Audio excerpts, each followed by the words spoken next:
नमस्कार। आज हम आपको अपने शान लखनऊ के एपिसोड में रूबरू करवाने जा रहे हैं लखनऊ की जानी मानी हस्ती, श्रेष्ठ साहित्यकार, कुशल प्रशासक एवं श्रेष्ठ चित्रकार, जिनका जीवन अपने आप में हम सभी के लिए प्रेरणा बना हुआ है। वो है हमारे माननीय डॉक्टर शंभुनाथ जी। आज हम आपको उनके जीवन से यात्रा के बारे में रूबरू करवाएंगे। आप सभी को ले चलते हैं डॉक्टर शंभुनाथ जी के रेखा और रंगों के संसार में, एक अनूठी दुनिया जो आपके जीवन और प्रकृति के प्रति अनूठी प्रेम समझ को दर्शाता है। आपके चित्रों में जीवन की सकारात्मक झलक दिखाई देती है। इस सिंह मुख को देखिए, इसकी आंखें इसकी विशेषता है। आप कहीं से भी इसे देखेंगे आपकी ओर ही देखता हुआ नजर आएगा।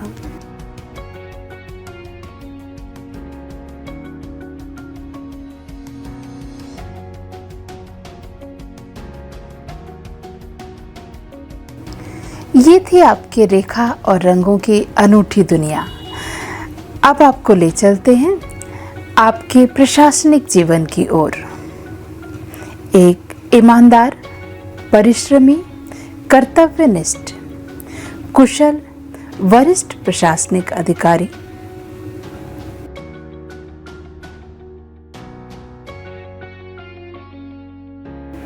इन दोनों धाराओं के साथ साथ आपके जीवन में साहित्य की एक निर्मल धारा चली। संवेदनशीलता, अनुरागी हृदय एवं साहित्य के प्रति अनन्य प्रेम, श्रेष्ठ साहित्यकार।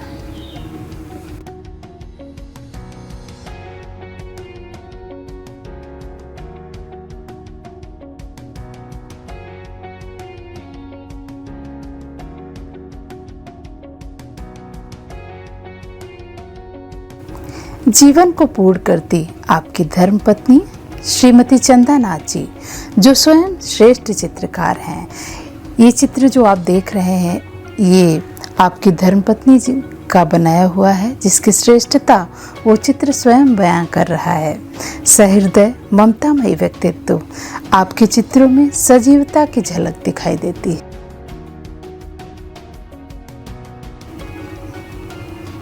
अब आपको ले चलते हैं डॉक्टर शंभुनाथ जी के जीवन के अनछुए अनकहे पहलुओं की ओर। आप ही की जुबानी है।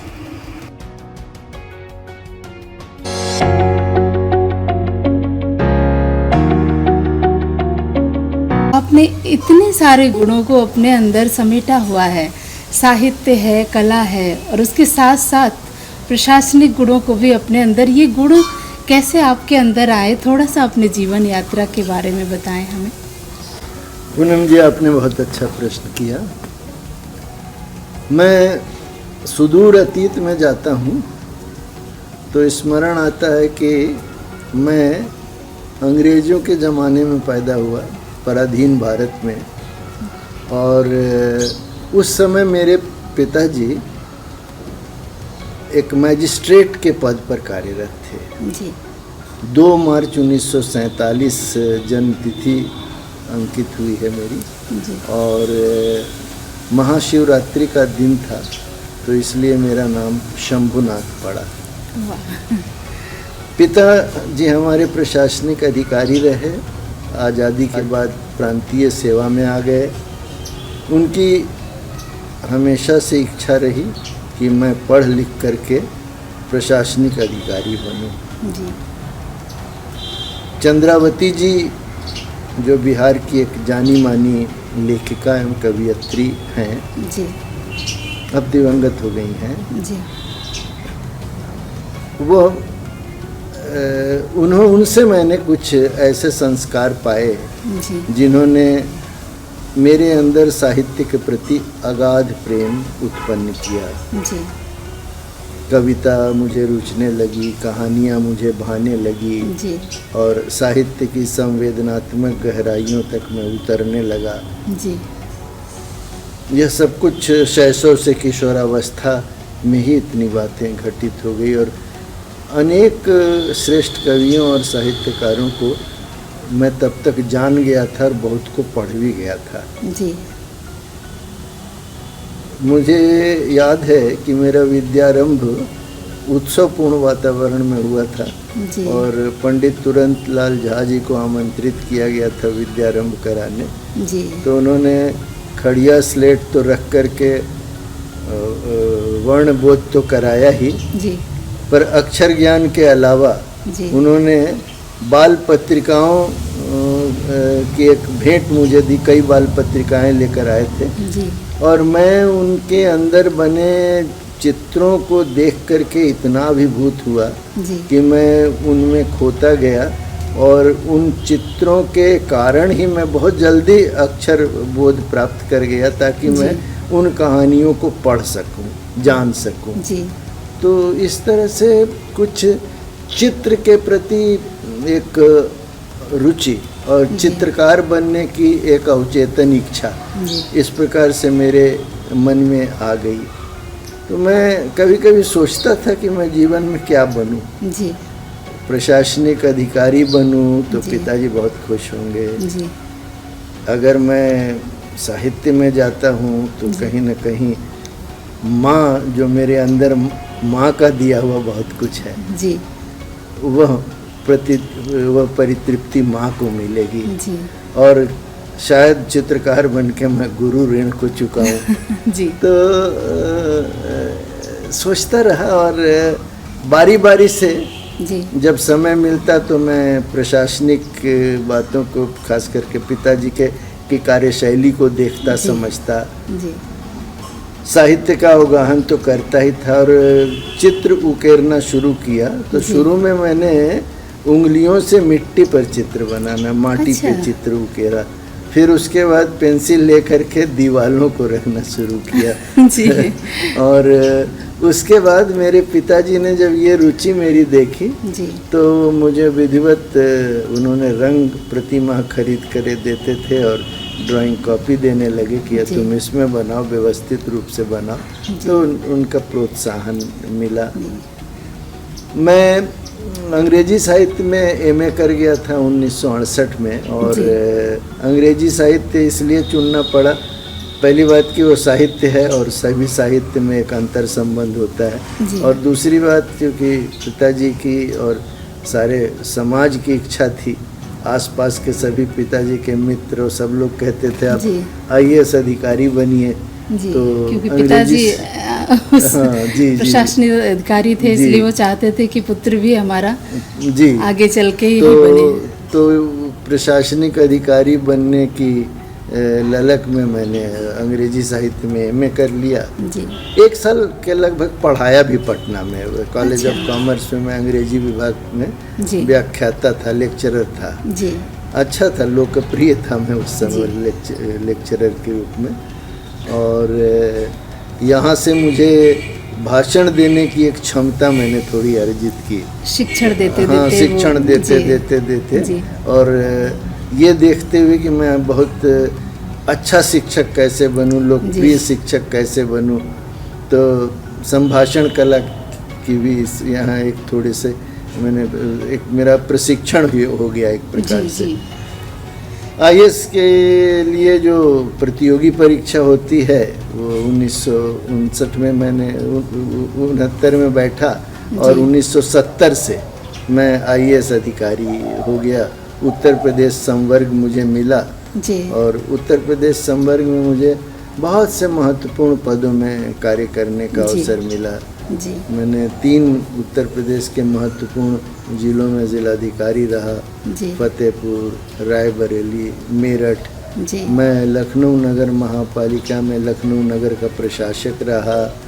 मैं लखनऊ विकास प्राधिकरण का उपाध्यक्ष रहा।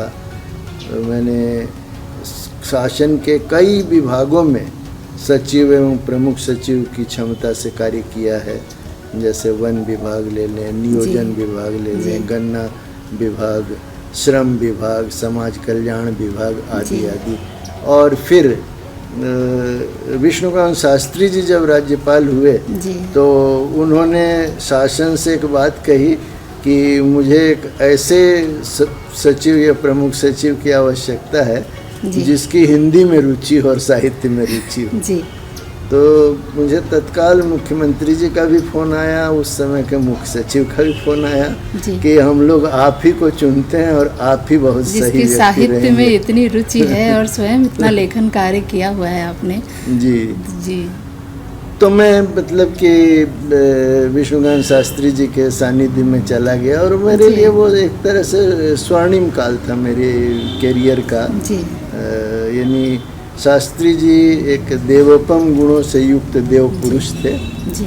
और साहित्य का ज्ञान उनका कोई सानी नहीं, अद्वितीय। और कविताएं तो उन्हें ऐसी याद थी कि आप छेड़िए और आप उनसे कविताएं हाँ, आपने कहा बच्चन जी, उन्होंने कहा ये बच्चन जी की ये आपने भगवती चरण वर्मा कहा तो तुरंत, यानी जिस कवि का नाम लें, तुलसीदास कहें, कबीर कहें, और जिस प्रसंग को आप छेड़ें, जी। बड़े प्रत्युत्पन्न मतित्व और बड़ी कुशाग्र बुद्धि के और विलक्षण स्मरण शक्ति प्राप्त व्यक्ति थे। और सबसे ऊपर वो एक अत्यंत संवेदनशील महामानव थे। तो ये उनमें बहुत बड़ा गुण था विष्णुकांत शास्त्री जी में। मुझे बड़ा अच्छा लगा उनके सानिध्य में। सर एक चीज़ जानना चाहेंगे, आपने इतनी सारी रचनाएं, आप अभी मैंने देख रही थी, बहुत सारे आपने पुस्तकें भी लिखी हैं, बहुत सारी रचनाएं हैं आपकी, कविता लेखन भी है। तो इसमें सबसे पहली जो रचना थी उसकी प्रेरणा आपको कहाँ से प्राप्त हुई और किस उम्र से आपने लेखन कार्य शुरू किया? वैसे तो मैं स्कूल के दिनों में और कॉलेज के पढ़ाई के समय में मैं कविताएं तो प्राय लिखता रहा और मेरी पत्र पत्रिकाओं में कविताएं छपती रही। पर व्यवस्थित रूप से ऐसा हुआ कि जब मैं परगनाधिकारी ज्ञानपुर हुआ तो वहाँ पे मानस चतुष्सती वर्ष मनाया जा रहा था।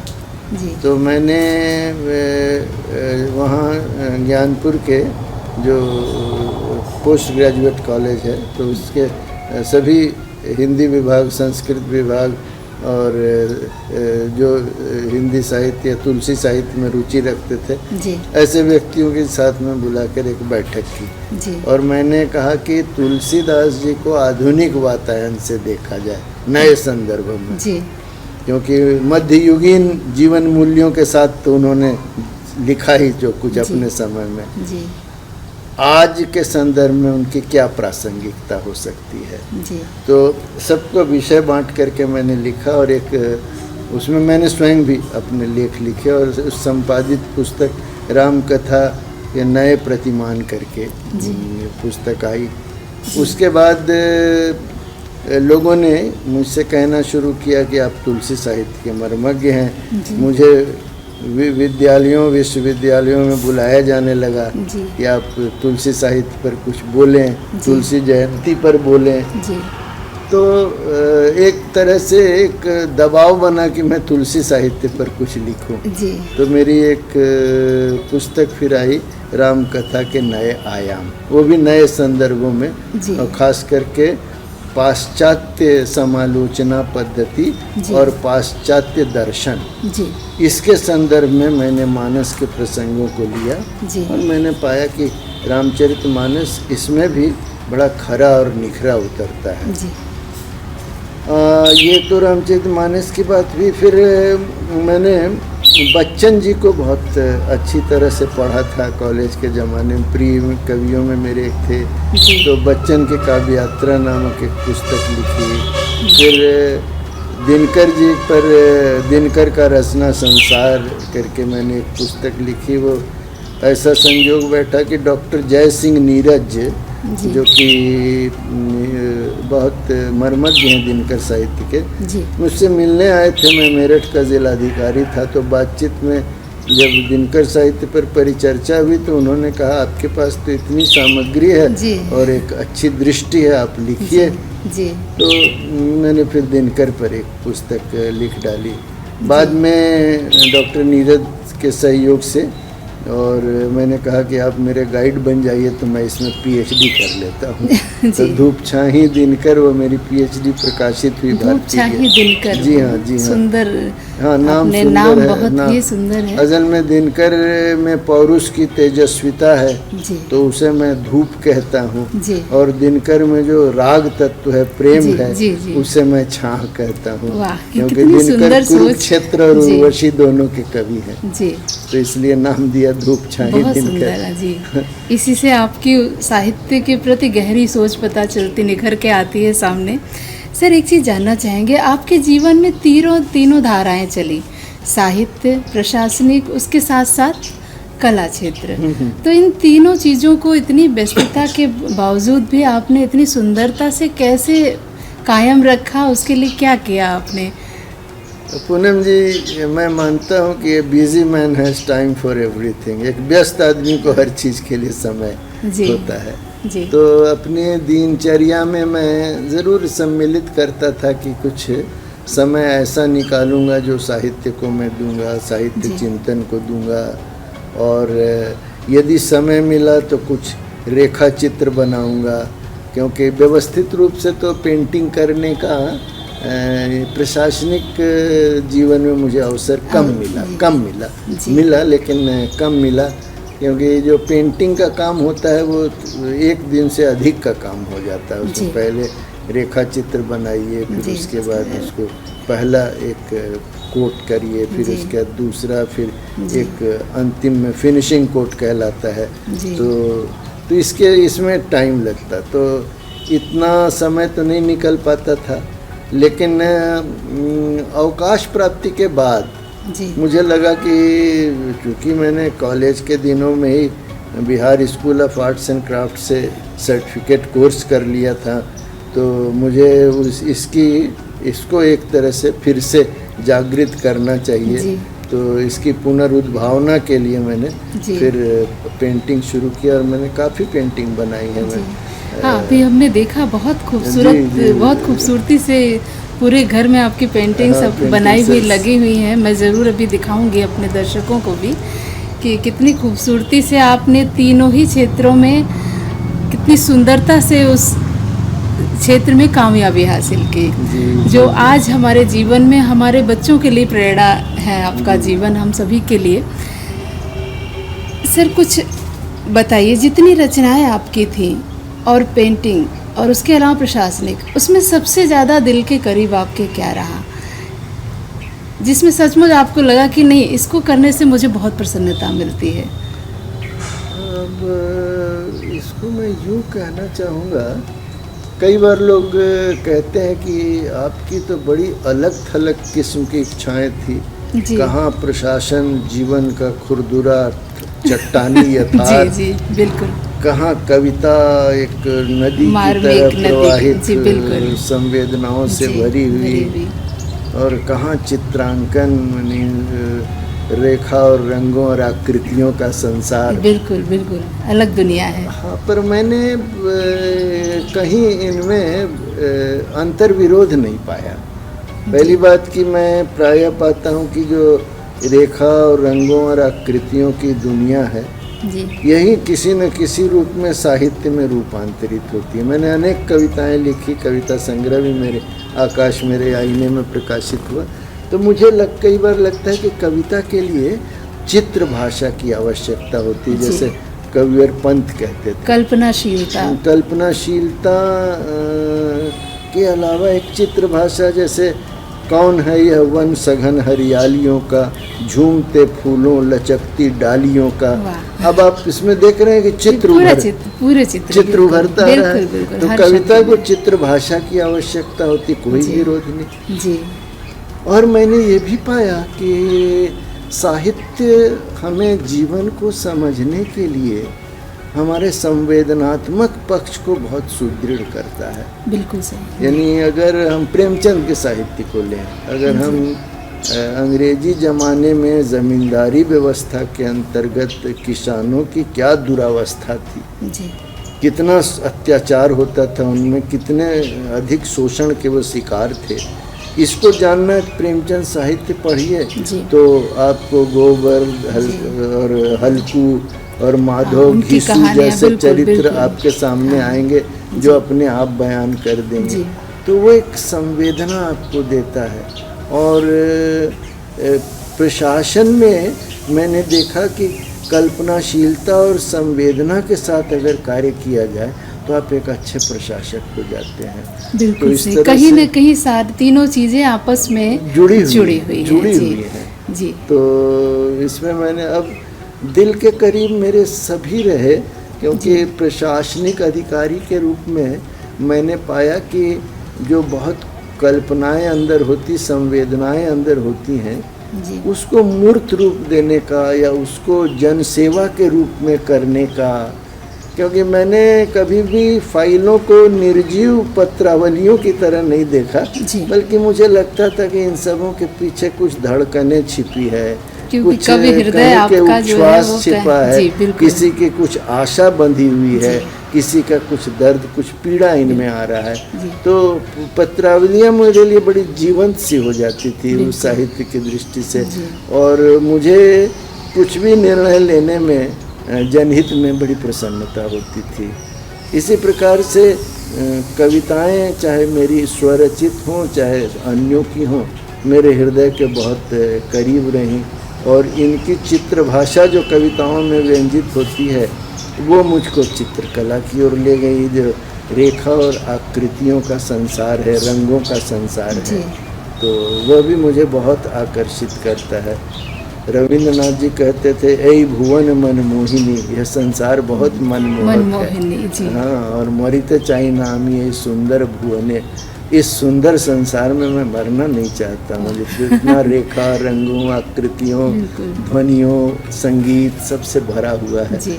तो ये जीवन मोह एक सच्चाई है और व्यक्ति को जीना चाहिए तो पूरे जीवन उन्मेष के साथ जीना मतलब चाहिए। आपने जीवन के जितने रंग हैं सबको जिया, बहुत खूबसूरती से जी रहे हैं उसको, सारे रंगों को जो आपके जीवन में दिख रही हैं उसको महसूस भी कर रहे हैं और उस पर काम भी कर रहे हैं और आज भी करते जा रहे हैं उस चीज़ों को। सर, कुछ आपकी जो कविताएं हैं उनमें से कुछ सुनाना चाहेंगे जो आपको बहुत प्रिय हो या जो बहुत पॉपुलर रही हो? अच्छा जी।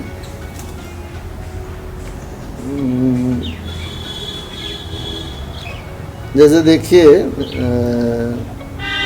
एक वर्णानुप्रास वर्षा वर्णन देखें जी। कि बूंद बूंद बरखो बरखा बादर बहु छाए। आप देख रहे हैं ना, ब अनुप्रास, वर्णानुप्रास। बूंद बूंद बरखो बरखा बादर बहु छाए, मगन मोर मन मुदित मदिर मेघा मड़राए। क्या बात, बहुत सुंदर। दर्शन दो दो दिवस दीन दादुर दृष्टि को, सरसा वो सावनी समा सज्जित सृष्टि को। आओ आज अवनि आमंत्रण ओ आगंतुक आए। बादलों से कहा जा रहा है, आओ आज अवनि आमंत्रण ओ आगंतुक आए, बूंद बूंद बरखो बरखा बादर बहु छाए। कितनी सुंदर कल्पना, वह बहुत सुंदर सर, बहुत सुंदर। आओ आज अवनि आमंत्रण ओ आगंतुक आए। आप देखिए सारा सारे से मतलब सारी लाइनें एक ही एक उससे आ रही हैं। एक तो ऐसे ही मेरी एक कविता रंगों पर है कि जैसे शुभ्र धवल चांदनी कैसी बहकी मछली, श्वेत कमलिनी मन के सर में है आज खिली, ताजमहल जैसे मधुगीत गुनगुना उठे, श्वेत कमल श्वेत आंचल में लेकर तुम मिली। अब श्वेत रंग देखेंगे, बासंती हवा बही मन में छाई उमंग, कौन दे गया चुपके सरसों को पीत रंग, यौवन से रस भीना कैसा मादक बसंत, बासंती छलक रहा तेरा मधु अंग अंग। आप पीले रंग को इसमें देख सकते हैं, सुंदर, बहुत सुंदर। लाल लाल लपटों सा प्यार दहकता मन में, आग लगा दे जैसे कोई वन के मन में, अंगारे दहक उठे अब पलाश फूलों से, शर्मा कर लाल हुई तू गुलाब उपवन में। अब देखें इसमें बहुत लाल सुंदर रंग कल्पना। कौन कहेगा आप प्रशासनिक अधिकारी भी रहे हैं और एक कवि भी। इन कविताओं को तो सुनकर लगता है कि पूरा जीवन सिर्फ कल्पना लोक में ही बीता है। इतना सुंदर, बहुत सुंदर रचनाएं। आपकी हिंदी विषय पे भी हमने हिंदी दिवस पे हम लोगों को भी गाने का सौभाग्य PhD किया हुआ है जी। हिंदी विषय पे भी आपने हिंदी दिवस पे एक बहुत सुंदर गीत लिखा था। मुझे याद है मैंने गाया था हिंदी दिवस पे वो हिंदी संस्थान में। तो बहुत सुंदर कि माथे पे बिंदी है हिंदी है ऐसे करके हिंदी है मेरी भारत माँ के बाल पर जो प्यारी बिंदी है। हाँ, हमने उसे गाया था। मुझे याद है प्रोफेसर कमला श्रीवास्तव जी थी, धुन उन्होंने बनाई थी और गाया हम लोगों ने था। बहुत सुंदर रचना थी। हाँ। कि अपने आप में हिंदी को साक्षात हिंदी दिख जाती है उस रचना में। इतनी सुंदर कल्पना। मेरी धड़कन है हिंदी मेरी सांस, हिंदी मेरी धरती है, हिंदी है आकाश। जी, बहुत सुंदर, बहुत सुंदर रचना। आपने बहुत अच्छा स्वर दिया था, मुझे ध्यान है जी। और कमला श्रीवास्तव जी के साथ आपने हिंदी संस्थान में जी अनेक गीतों का गायन प्रस्तुत किया, बड़ा सराहा लोगों ने। बस आप सबका आशीर्वाद सर। सर एक और चीज़ हम जानना चाहेंगे कि आपने प्रशासन के क्षेत्र में भी और बहुत बच्चों के बीच आपने शिक्षण भी दिया। आपने बताया कि शिक्षण कार्य भी आपने कुछ दिनों तक किया। तो आपकी उस समय की युवा पीढ़ी और आज की युवा पीढ़ी दोनों की सोच और दोनों के उसमें क्या अंतर आप देखते हैं?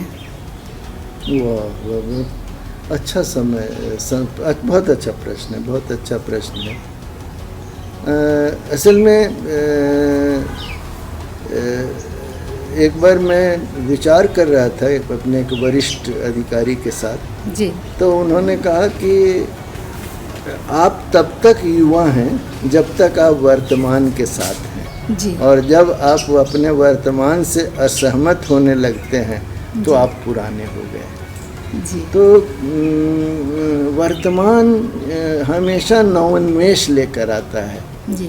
वह पीछे की चीज़ों को छोड़ता चलता है जी। वो कहता है ये पत्ते पुराने हो गए, पीले हो गए, इन्हें झड़ने दो, अब नई कोपलों को आने दो जी। तो और ये हमेशा ये मूल प्रवृत्ति यही रही है। अब समय समय पर समयगत संदर्भों में, समयगत स्थितियों में युवा पीढ़ी अलग इस तरह से हो सकती कि हम लोग जब युवा हो रहे थे तो हमारी भी यौवनावस्था वैसी ही थी कि हर रंग पे शबाब था, हर शय पे नूर था, दुनिया जवान थी मेरे अहले शबाब में। हम भी यही सोचते थे सब कुछ नया है, चमकदार है जी। तो हम सब लोग भी पुराने से उस समय असहमत होते थे, खास करके पुरानी रूढ़ियाँ, पुराने अंधविश्वास। जैसे उस समय हम लोग दहेज प्रथा के खिलाफ थे, जाति प्रथा के खिलाफ थे, नए समाज की संरचना के पक्ष में थे। और आज़ादी के बाद जो एक चमक देश में आई थी स्वतंत्र होने का, स्वाधीन होने का, तो उसके साथ देश निर्माण का, तो बहुत सी चीज़ें थी। साहित्य में भी नई कविता, नवगीत, सारे नए उन्मेष, ऊर्जा वो दिख रहा था जी। आज क्या है कि मैं देखता हूँ कि संचार क्रांति अद्भुत हुई। विज्ञान और तकनीक ने सारी दुनिया बदल करके रख दी है जी। और पिछले 10-15 सालों में जिस गति से परिवर्तन हुआ है, बिल्कुल वो पागल कर देने वाली गति। मार्गरेट मीड एक एंथ्रोपोलॉजिस्ट है अमेरिका की, वो कहती हैं today we are born in one world but are forced to live in another. जिस दुनिया में हम पैदा होते हैं, जिस दुनिया में रहने लगते हैं, वो दुनिया बदल जाती है बिल्कुल। हाँ, मैंने एक उर्दू के शायर की बात आती है, वो कहता है कि वक्त तेरी ये अदा मैं आज तक समझा नहीं, वक्त तेरी ये अदा मैं आज तक समझा नहीं, मेरी दुनिया क्यों बदल दी, मुझको क्यों बदला नहीं। क्या बात है। आज आप देखें कि कई बार हम लोग कंप्यूटर के, इंटरनेट के, मोबाइल के और जो और नई जो चीज़ें आ गई है आसपास, हम लोग समझते हैं शायद ये स्मार्टफोन वगैरह बहुत दूर की चीज़ तो नहीं होती जा रही, और हमें अपने बच्चों का और आज के युवकों का, युवतियों का सहयोग लेना पड़ता है कई बार उसको समझने में, उसके संचालन में। अच्छा भी लगता है और ये लगता है कि नहीं, ये समय गतिशील है और निरंतर आगे बढ़ रहा है, और इसलिए युवा पीढ़ी से बड़ी आज हम संभावनाओं के साथ, आशा के साथ देखते हैं नई युवा पीढ़ी को। बहुत समर्थ युवा पीढ़ी हमारी आ रही है। जी सर, साहित्य में इलेक्ट्रॉनिक मीडिया का जो योगदान है, या किस तरह से आप उसको देखते हैं? पॉजिटिव है या बच्चों के लिए क्या होना चाहिए? अगर एक बच्चा, सपने तो बहुत बच्चों के हैं, लेकिन वो इलेक्ट्रॉनिक मीडिया से क्या वो सपने पूरे हो सकते हैं सारे? उसे क्या प्रयास करना चाहिए जीवन में जो एक अच्छा साहित्यकार, अच्छा व्यक्ति बने? कई प्रश्न आपने एक साथ कर लिए। अच्छा व्यक्ति बनने के लिए क्या करना चाहिए? अच्छा व्यक्ति के बनने के लिए सिर्फ अच्छाई की ओर उन्मुख रहना चाहिए और अच्छे जीवन मूल्यों को अपनाना चाहिए। और आज की दुनिया में साहित्यकार बनने के लिए बातें वही है कि अगर आप एक बंद कमरे में दिन भर छायाओं को देखते रह जाएंगे तो शायद आप जीवन को कम जान पाएंगे, या जीवन को आप तस्वीरों से, छायाओं से जानेंगे, एब्स्ट्रैक्ट से जानेंगे, और स्थूल और सजीव आपसे दूर चला जाएगा। तो जीवन को जानने के लिए अगर कलाकार बनना चाहते हैं, रेखा, रंग और आकृतियों के संसार में, या चित्र भाषा को अपनाकर कवि बनना चाहते हैं, तो आपको बंद कमरे से निकलना पड़ेगा और जीवन के साथ जुड़ना पड़ेगा। जीवन जहाँ समस्याएं हैं, दर्द है, दुख है, धड़कने हैं, या जीवन जहाँ ऋतुएं हैं और इतना सौंदर्य बिखरा हुआ है, फूल हैं, चांदनी रात है, झरने हैं, नदियाँ हैं, तो जीवन के दोनों पक्षों को, एक जीवन का बड़ा आभावान पक्ष है, सुंदर पक्ष है, एक जीवन का तड़पता हुआ पक्ष है। आपको दोनों को अपने अनुभव क्षेत्र में लाना पड़ेगा, और फिर जब आप उसे ईमानदारी से अभिव्यक्त करने की चेष्टा करेंगे तो वह अभिव्यक्ति अगर लेखनी के माध्यम से हो तो आप साहित्यकार बनते हैं, तूलिका के माध्यम से हो तो आप चित्रकार बनते हैं। अब रही बात कि आज के बच्चों को क्या करना चाहिए, सबसे पहली बात कि मैं समझता हूँ कि आज की युवा पीढ़ी को आज के साथ होना चाहिए, और आज जिस तरह से तकनीक ने या विज्ञान के बढ़ते चरणों ने जीवन को बदला है, तो उस परिवर्तन के साथ उन्हें भी आगे बढ़ना चाहिए। हाँ, परिवर्तन के साथ अगर हमारे पास उदात्त जीवन मूल्य हों तो परिवर्तन की दिशा हमेशा सकारात्मक होगी। तो मैं समझता हूँ कि उदात्त जीवन मूल्यों को अपना करके, जीवन को सीधे अपना करके, जीवन से सीधे जुड़ करके, उन्हें आज जो कुछ हो रहा है उसके साथ अपने चरण बढ़ाते रहना चाहिए, तभी वो एक अच्छे भविष्य की ओर जा सकेंगे। अच्छा लगा आज आपका आना, क्योंकि आपने एक बार फिर से मुझे मेरे प्रशासनिक क्षमताओं को याद दिला दिया, मेरे साहित्यिक उपलब्धियों का स्मरण दिला दिया, और रेखा और रंगों के संसार के माध्यम से जो मैंने कलाकृतियाँ बनाई है, एक बार आपने उस कला लोक की भी यात्रा करा दी। मैं कितना आभारी हूँ मैं बता नहीं सकता। बहुत बहुत धन्यवाद सर। निश्चित रूप से आपके जीवन से हमारी युवा पीढ़ी बहुत प्रेरणा लेगी, और आप बहुत सारे युवाओं के प्रेरणा स्रोत हैं और हमेशा रहेंगे। एक आलोक स्तंभ की भांति आपका जीवन उनके जीवन को हमेशा आलोकित करता रहेगा। बहुत बहुत धन्यवाद।